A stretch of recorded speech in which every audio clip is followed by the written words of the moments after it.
पाठीमागच्या लेक्चरमध्ये आपण RS फ्लिप फ्लॉप घेतला होता with clock input.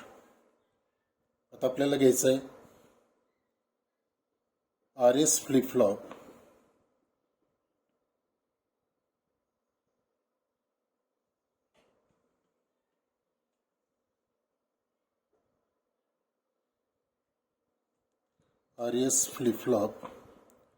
with preset and clear input.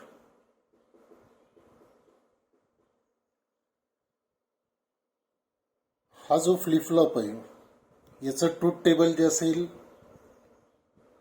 ते ट्रूथ टेबल आणि पाठीमागचा जो फ्लिप फ्लॉप होता त्याचं ट्रूथ टेबल सेम राहणार आहे. मग आता ही जी दोन ॲडिशनल इनपुट्स आहेत प्रीसेट किंवा क्लिअर, तर ही इनपुट्स का वापरली जातात? तर इनिशियली कोणतंही सर्किट ऑन केलं असेल, समजा तुम्ही एखादं सर्किट ऑन केलं, इलेक्ट्रिक पॉवर जर ऑन केली तर सर्किटची स्टेट जी असेल ती काय असते? अनसर्टन असते. म्हणजे ते जे आउटपुट असेल क्यू, हे आउटपुट एकतर 1 असेल किंवा 0 असेल, हे तुम्ही डिटरमाइन करू शकत नाही. तर हे जे आउटपुट असेल ते काय असणार आहे? अनसर्टन असेल. म्हणजे एकतर तो Q1 असेल म्हणजे फ्लिप फ्लॉप काय झालेला असेल? सेट झालेला असेल, किंवा तो फ्लिप फ्लॉप काय झालेला असेल? क्लिअर झालेला असेल. दोन्हीपैकी कुठलंही एक असू शकतं. In many applications it is desired to initially set or reset the flip flop. म्हणजे बऱ्याच ॲप्लिकेशनमध्ये काय करावं लागतं, तुम्हाला इनिशियली हा जो फ्लिप फ्लॉप असेल तो एकतर सेट असावा लागतो किंवा रिसेट असावा लागतो. That is the initial stage of the flip flop is to be assigned. म्हणजे फ्लिप फ्लॉपला आउटपुट जे असेल ते इनिशियली फिक्स केलेलं असतं, किंवा काही पर्टिक्युलर ॲप्लिकेशन्समध्ये म्हणजे त्या ठिकाणी Q1 तरी पाहिजे किंवा त्या ठिकाणी Q0 तरी पाहिजे. So this is done by using the direct or asynchronous input. आणि हे करण्यासाठी काय करतात, ही जी दोन इनपुट्स आहेत प्रीसेट आणि क्लिअर ही इनपुट्स वापरतात. तर ही जी इनपुट्स आहेत त्यांना काय म्हणतात? Asynchronous input. Asynchronous inputs. याचा अर्थ काय की ही जी इनपुट असतील ही इनपुट तुम्ही कधीही देऊ शकता. म्हणजे ते सिंक्रोनस असले पाहिजे क्लॉक बरोबर किंवा क्लॉकच्या बरोबरीने दिलं पाहिजे असं नाही. तर काय केलं, क्लॉकला काय म्हटलं जातं? Synchronous input. किंवा क्लॉक बरोबर जी इनपुट्स दिले जातात त्यांना सिंक्रोनस इनपुट्स असं म्हणतात. इथं आपण काय करतोय, ही जी दोन इनपुट्स आहेत प्रीसेट आणि क्लिअर, ही दोन इनपुट्स कोणते आहेत? असिंक्रोनस इनपुट्स आहेत. ही जी असिंक्रोनस इनपुट्स आहेत त्याच्या साहाय्याने आपण काय करू शकतो, Q जो असेल तो 1 करू शकतो किंवा Q जो असेल तो 0 करू शकतो. आता काय केलं जातं, ही जी असिंक्रोनस इनपुट आहे ही दोन इनपुट्स आहेत प्रीसेट आणि दुसरे जे आहे ते आहे क्लिअर. तर हे प्रीसेट काय करतं? प्रीसेट याचा अर्थ आउटपुट जे असेल ते 1 करतं, Q इज इक्वल टू 1 करतं. म्हणजे हे जर इनपुट दिलं तर आउटपुट काय होईल? 1 होईल. आणि क्लिअर जर इनपुट जर दिलं तर हे जे असेल ते फ्लिप फ्लॉपचं आउटपुट काय येईल? 0 येईल. पर्टिक्युलर कंडिशन्स असतात, त्या कोणत्या कंडिशन्स असतात ते आपण नंतर पाहू. पण इथे एक गोष्ट लक्षात ठेवा, हा जो RS फ्लिप फ्लॉप आहे जर विथ प्रीसेट आणि क्लिअर इनपुट असेल तर तुम्ही स्टार्टिंग जी स्टेट असेल फ्लिप फ्लॉपची ती तुम्ही काय करू शकता? सेट करू शकता किंवा रिसेट करू शकता. आणि त्यासाठी हा जो फ्लिप फ्लॉप आहे RS flip flop with preset and clear input हा वापरला जातो. ही जी दोन इनपुट्स आहेत प्रीसेट आणि clear, these inputs may be applied at any time between clock pulses. म्हणजे क्लॉक पल्सेसच्या मध्ये कुठेही तुम्ही काय करू शकता? ते अप्लाय करू शकता. And are not in synchronism with the clock. म्हणजे क्लॉक बरोबर सिंक्रोनस नसतात किंवा क्लॉकच्या बरोबरीने बदलत नाही. तुम्ही पाहिजे त्यावेळेला हे जे इनपुट्स असतील त्याच्या साहाय्याने आउटपुट 1 करू शकता किंवा 0 करू शकता. मग आता आपल्याला पाहायचं आहे RS flip flop with preset and clear किंवा SR फ्लिप फ्लॉप. RS म्हणा किंवा SR म्हणा, दोन्ही एकच राहतं. आता याच्यामध्ये काय पहा, डायग्रॅम जी असेल ती डायग्रॅम पाठीमागची जी डायग्रॅम होती त्याच पद्धतीने, फक्त त्याच्यामध्ये एक बदल केलेला आहे. आता पहा तो बदल कोणता आहे तुम्ही मी सांगतो. पहिल्यांदा काय करायचं, हे जे गेट असेल ते असेल नॅन्ड गेट. इथं दुसरं नॅन्ड गेट,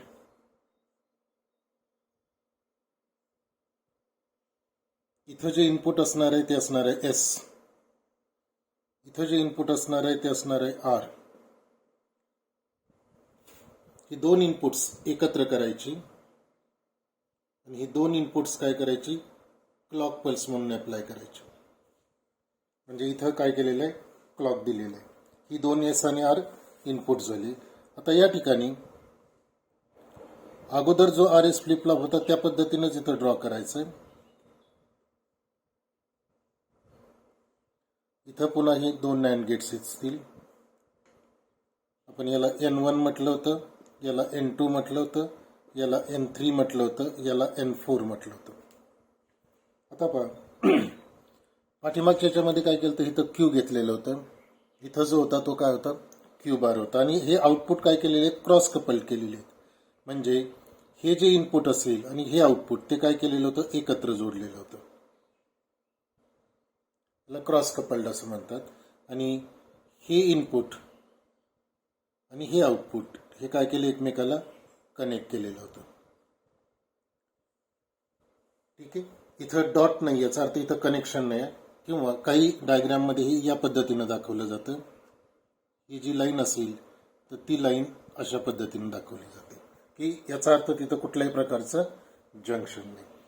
तर ही झाली पाठीमाग आपण जे काढलेलं होतं SR flip flop with clock. त्याच्यामध्ये फक्त एकच बदल करायचा आहे. ज्यावेळेस तुम्ही प्रिसेट आणि क्लिअर इनपुट देता त्यावेळेला प्रिसेट इनपुट जे असेल ते वरती द्यायचं. इथं इनपुट येईल प्रिसेट, त्याला PR असं म्हटलं जातं. आणि इथं जे इनपुट येईल ते येईल क्लिअर, त्याला CR असं म्हटलं जातं. तर ही जी दोन इनपुट्स दिली की ही जी डायग्राम असेल ती काय होईल, SR flip flop with preset and clear input, with preset and clear input. ठीक आहे. आता याचा सिम्बॉल कसा असतो पहा. याचा जर तुम्ही सर्किट फिगर 1, याचा जो सिम्बॉल असेल तो आपण फिगर 2 म्हणू किंवा B म्हणू. याचा सिम्बॉल जो असेल फ्लिप फ्लॉपचा तो या पद्धतीने काढतात. RS फ्लिप फ्लॉप जो असतो त्याच पद्धतीने घ्यायचं.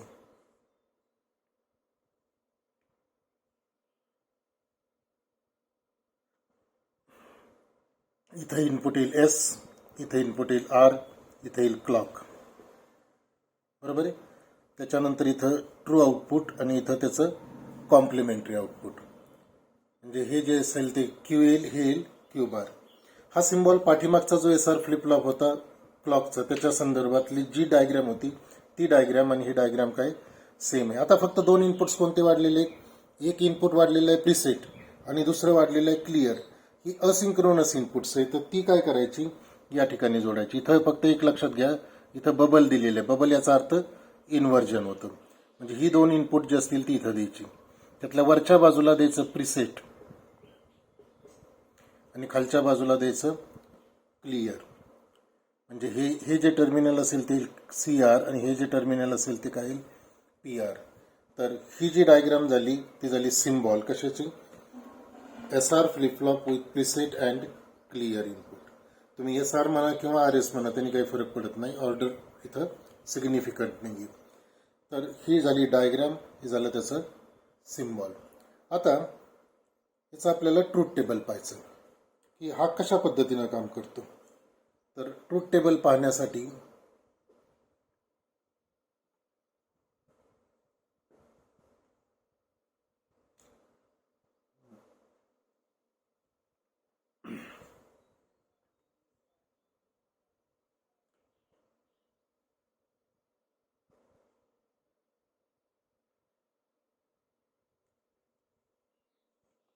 हे थोडंसं मी रब करतो कारण आपल्याला इथं स्क्रीन दिसला पाहिजे.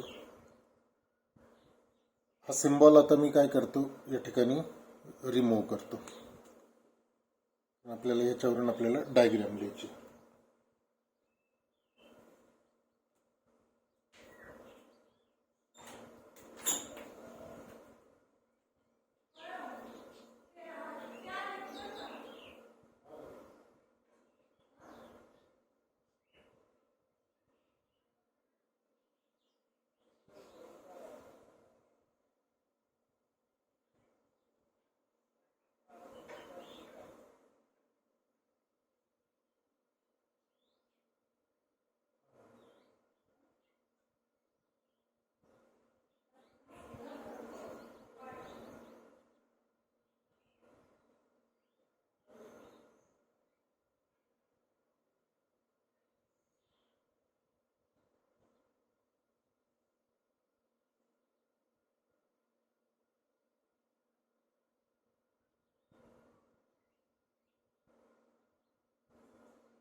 आता इथं आपल्याला याचं ट्रूथ टेबल बघायचं. तर आपण पहिल्यांदा काय करू की एक कंडिशन घेऊ.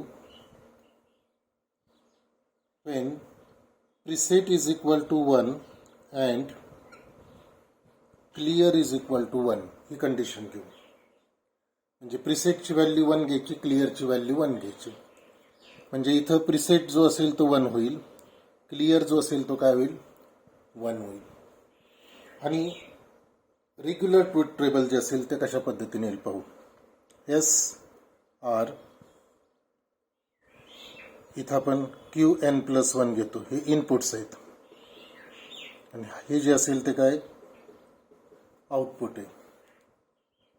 आता पहा SR कशा पद्धतीने येईल. पहिल्यांदा S0 घेऊ, R0 घेऊ, 0 1 1 0 1 1.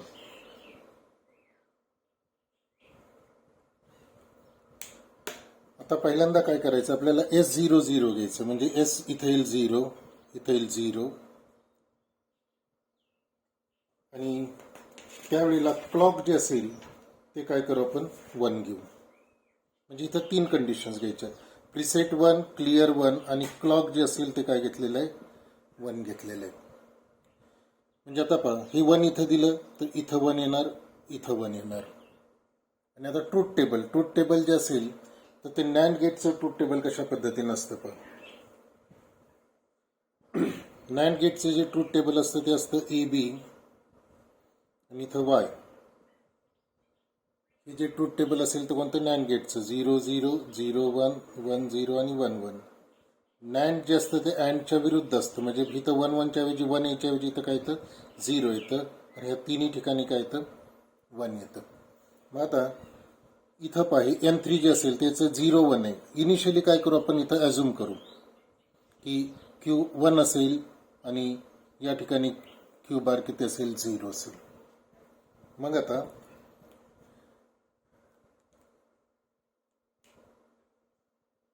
कुठलंही एक इनपुट 0 असेल तर नॅन्डचं आउटपुट 1 येतं, एवढं लक्षात ठेवायचं. सेम असेल तर काय येतं 0 येतं.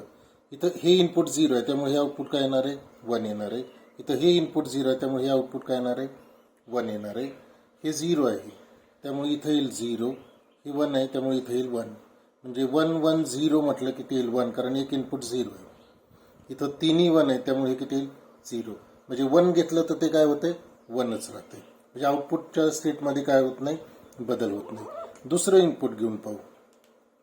हे जर मी Q मगाशी 1 घेतला होता, आता आपण काय करू हा 0 घेऊ आणि हा काय घेऊ 1 घेऊ. हा 1 इथं येईल आणि हा जो 0 असेल तो काय होईल इथं येईल. म्हणजे पहा एक इनपुट 0 आहे त्यामुळे इथं किती येईल 1 येईल आणि इथं तिन्ही इनपुट 1 आहेत त्यामुळे किती येईल 0 घेतलं. म्हणजे क्यू 0 घेतला तर 0 राहतो, 1 घेतला तर 1च राहतो. म्हणजे आउटपुटमध्ये कुठलीही स्टेट जी असेल त्याच्यामध्ये बदल होत नाही. जी पाठीमागची स्टेट असेल तीच काय राहते, कॉमन राहते. कधी, when S is equal to 0, R is equal to 0, clock 1 असेल, प्रिसेट 1 असेल आणि क्लिअर 1 असेल. मग S0 R0, त्यामुळे इथं जे आपण आउटपुट लिहिणार आहे हे जे आउटपुट असेल it will remain in the last state. So output will remain in the last state, त्याच्यात बदल होणार नाही. दुसरं इनपुट पाहू. एस काय करायचं, दुसऱ्या इनपुटमध्ये काय घेतलेलं आहे, S0 घेतलेलं आहे आणि R1 घेतलेलं आहे. म्हणजे S0 घेतलेलं आहे, हे जे R आहे ते काय घेऊ आपण, 1 घेऊ. आता काय होईल पहा, हे आउटपुट 0 घेतलं, हे आउटपुट 1 आहे त्यामुळे 0 इथं जाईल, हा 1 असेल तो इथं जाईल. आता पहा, एक इनपुट 0 असेल तर इथं येईल 1, हे 1 1 आहे म्हणजे आता दोन्ही 1 1 झाल्यामुळे इथं किती येईल, 0 येईल. पुन्हा पहा, इथं एक इनपुट 0 आहे त्यामुळे हे 1 होईल आणि हे 1 इथं आल्यामुळे तिन्ही इनपुट 1 असल्यामुळे हे 0 झालं. म्हणजे क्यू या ठिकाणी 0 होता तो काय झाला, 0च राहिला. आता आपण काय करू, क्यूची व्हॅल्यू बदलू. क्यूची व्हॅल्यू 1 घेतली, क्यू बार किती होईल, 0 होईल. हा जो 1 असेल तो इथं जाईल, हा 0 जो असेल तो इथं येईल. बरोबर आहे. आता पहा, हे 1 1 0 आहे, हे 1 1 0, एक इनपुट 0 असल्यामुळे हे काय येईल, 1 होईल.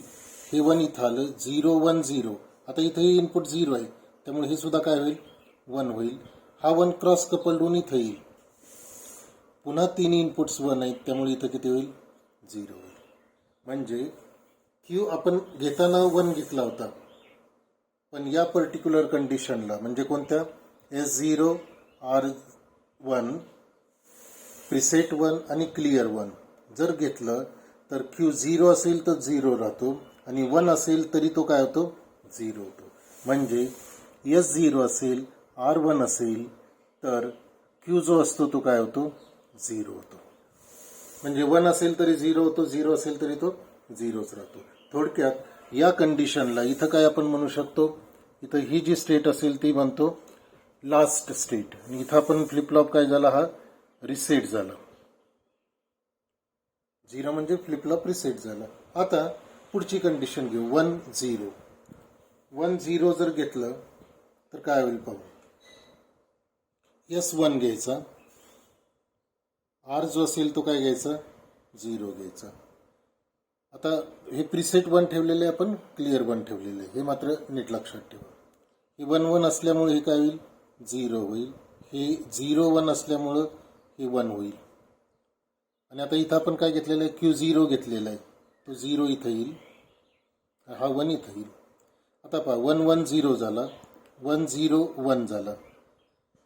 इथं हा 0 आहे, या 0 काय होईल, हा 1 होईल आणि हा 1 इथं गेला तर 1 0 1 म्हणजे इथं एक इनपुटला 0 आलं आणि कुठलंही एक इनपुट 0 असेल तर आउटपुट काय राहतं, 1 राहतं. त्यामुळं हा जो क्यू असेल जो 0 घेतला होता तो काय झाला, 1 झाला. आता हा 1 इकडे क्रॉस कपल्ड होईल, तो 1 इथं येईल. सो 1 1 1 म्हणजे पुन्हा काय होईल, 0 होईल. हा 0 इथं गेला की कुठलाही एक 0 असेल तर आउटपुट 1 राहील. म्हणजे क्यू 0 घेतला होता आपण तो काय झाला, 1 झाला. आता हा क्यू 1च घेतला म्हणजे हा 1 इथं आला, कॉम्प्लिमेंट 0 इथं आला, तर काय होईल पाहू. हे 1 1 असल्यामुळे हे येईल 0, 1 0 असल्यामुळे हा येईल 1, हे एक 0 असल्यामुळे हा 1 येईल आणि हा 1 इथं आल्यामुळं 0 राहील, काहीच बदल होणार नाही. म्हणजे क्यू जर 1 घेतला तर तो काय राहील, 1 राहील. याचा अर्थ S1 असेल, R0 असेल तर आउटपुट जे असेल ते दोन्ही वेळेला काय राहतं, 1 राहतं. म्हणजे या वेळेला हा जो फ्लिपफ्लॉप असतो तो काय होतो, सेट होतो. नेक्स्ट कंडिशन पाहू आपण. नेक्स्ट कंडिशन कोणती, S is equal to 1, R is equal to 1.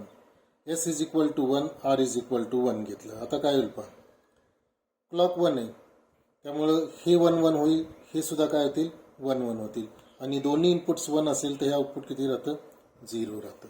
म्हणजे N3चं आउटपुट 0 राहील N4चं आउटपुट काय राहील 0 राहील आणि N1 आणि N2चं एक इनपुट 0 आहे म्हणजे दोन्हीचे आउटपुट्स काय होतील सायमल्टेनियसली 1 होतील म्हणजेच इथं Q इज इक्वल टू 1 होईल Q bar is equal to सुद्धा काय होईल 1 होईल पण ही जी कंडिशन आहे ही या पद्धतीनं नसते कारण का Q आणि Q बार ही एकमेकाचे कॉम्प्लिमेंट्स आहेत एकमेकाचे कॉम्प्लिमेंट्स आहेत त्यामुळे काय होणार आहे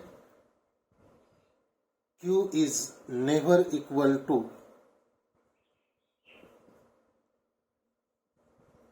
Q बार म्हणजे Q आणि Q बार हे कधीही इक्वल नसतात पण इथं काय होतं की हे दोन्ही 1 1 येतात आणि म्हणून ही जी स्टेट असेल तिला आपण फॉरबिडन किंवा इल्लीगल कंडिशन म्हटलेलं आहे मग आता पहा आतापर्यंत आपण काय केलं की जर क्लॉक 1 असेल बरोबर आहे प्रीसेट 1 असेल क्लिअर 1 असेल क्लॉक 1 प्रीसेट 1 क्लिअर 1 प्रीसेट 1 ठेवलेला आहे क्लिअर 1 ठेवलेला आहे आणि क्लॉक 1 ठेवलेला आहे तर हा जो SR फ्लिप फ्लॉप असेल त्याचं ट्रूथ टेबल हे या पद्धतीने येतं म्हणजे या कंडिशनला clock is equal to 1 preset is equal to 1 clear is equal to 1 तर हा जो फ्लिप फ्लॉप असेल it will work as a normal SR flip flop म्हणजे त्याचं जे काम असेल ते काय होईल नेहमीचा जो SR फ्लिप फ्लॉप असतो त्या पद्धतीनं काम होतं ठीक आहे पण त्यावेळी कंडिशन काय पाहिजे प्रीसेट 1 पाहिजे क्लिअर 1 पाहिजे आणि क्लॉक 1 पाहिजे ही एक कंडिशन महत्त्वाची आहे की जी आपण पुढे ट्रूथ टेबलमध्ये लिहिणार आहे म्हणजे ही कंडिशनचं जर ट्रूथ टेबल तुम्हाला लिहायचं झालं तर ते ट्रूथ टेबल या पद्धतीने येईल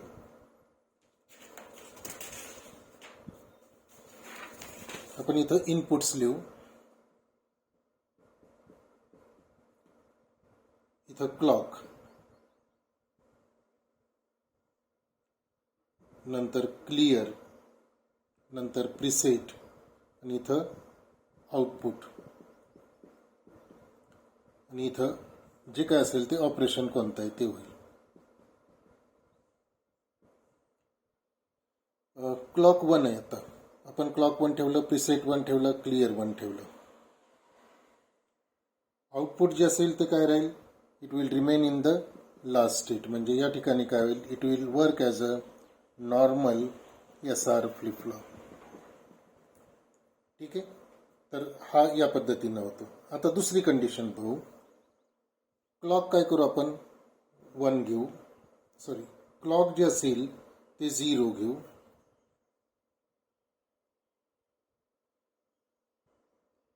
क्लिअर 0 घेऊ प्रीसेट 1 घेऊ आता आउटपुट काय होतं ते पाहू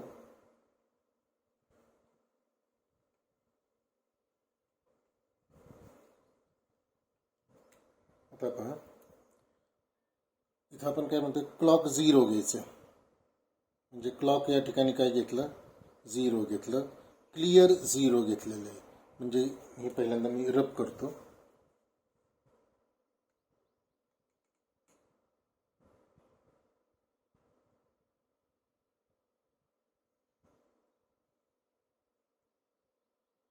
ठीक आहे तर क्लॉक 0 घेतलेलं आहे नंतर क्लिअर 0 क्लिअर जे असेल ते 0 घेतलं प्रीसेट 1 म्हणजे प्रीसेट 1 घेतलं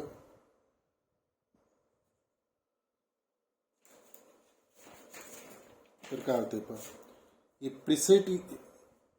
preset is equal to 1 clear is equal to 0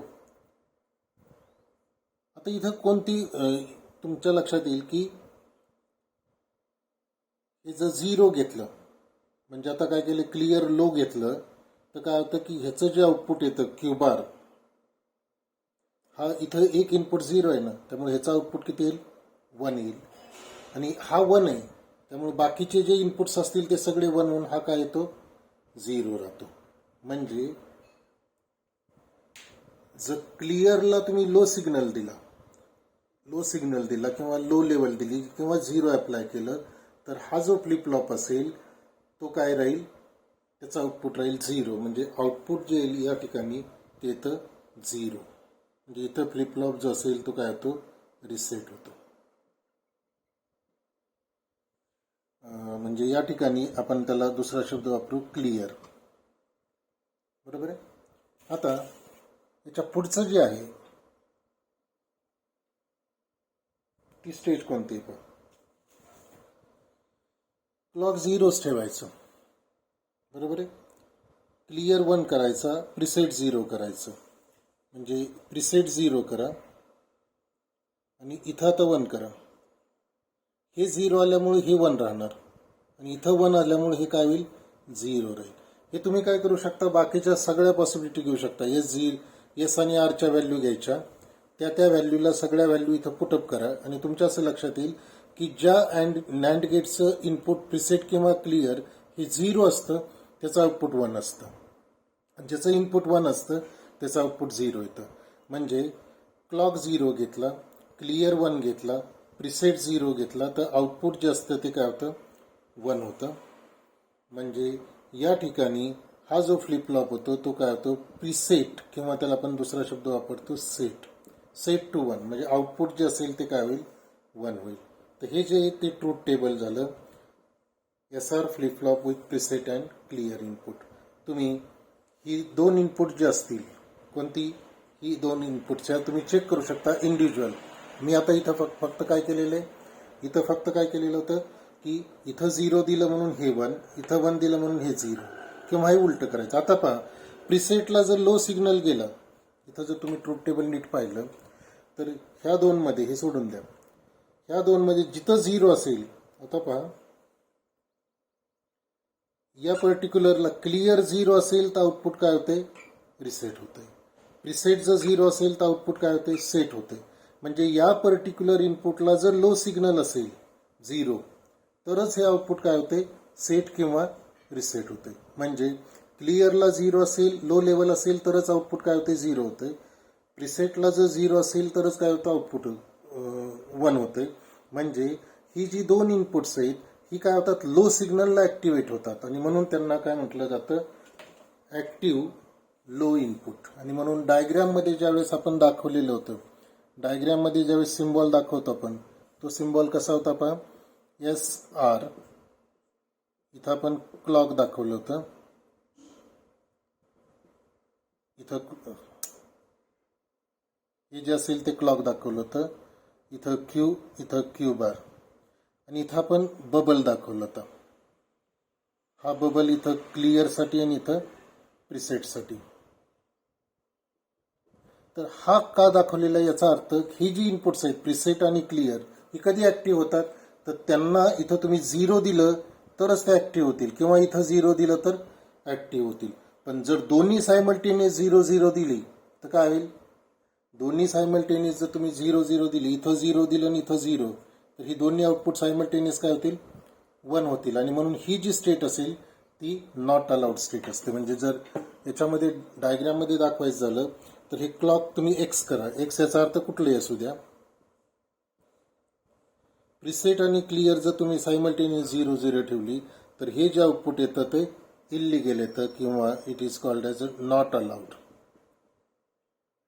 किंवा तिथं क्वेश्चन मार्क लिहिला जातो.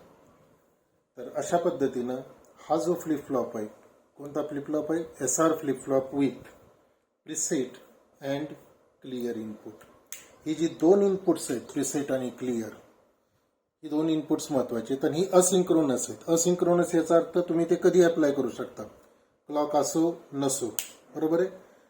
ही डायग्राम, त्याच्यानंतर त्याचा हा सिम्बॉल, आणि हे जे असेल ते ट्रूथ टेबल. आता ह्या ट्रूथ टेबलमध्ये पहिल्या ह्याच्यात नॉर्मल SRचं ट्रूथ टेबल येणार, आणि जिथं क्लिअर किंवा प्रिसेट 0 असतील तेच इनपुट काय होईल, क्लिअर 0 असेल तर आउटपुट 0 येईल, प्रिसेट 0 असेल तर आउटपुट काय येईल, 1 येईल, आणि दोन्ही 0-0 असेल तर ती स्टेट काय असेल, फॉरबिडन स्टेट असेल.